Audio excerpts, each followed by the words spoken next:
এই ঝাড়ু দেওয়া বন্ধ কর, তোর লগে আমি আর সংসার করবো না। এসব তুমি কি কথা কইতেছো? হ্যাঁ, আমার লোকের কেন সংসার করবে না তুমি? কারণ তুই একটা বানজা, কোনোদিন বাচ্চা কাছে হইব না। আমাকে তুমি আমার একার উপর দোষ চাপাইও না।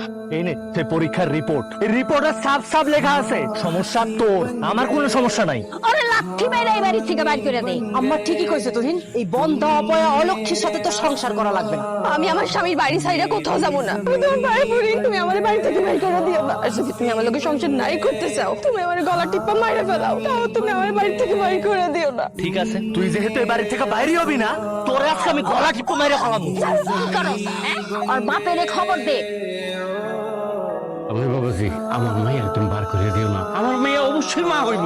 আরে হাত, আপনার মায়া জীবনে কোনোদিন মা হইতে পারবো না। আপনি এটা কেন বুঝতেছেন না? আমি বাবা হইতে চাই, আমি আরেকটা বিয়ে করব। তুই কি আমার আরেকটা বিয়ে করার অনুমতি দিবি, নাকি এখনই তোর বাপের লগে ঘর থেকে বাইরে হয়ে যাবি? আমি তোমার অনুমতি দিলাম, তুমি আরেকটা বিয়ে করো। ঠিক আছে।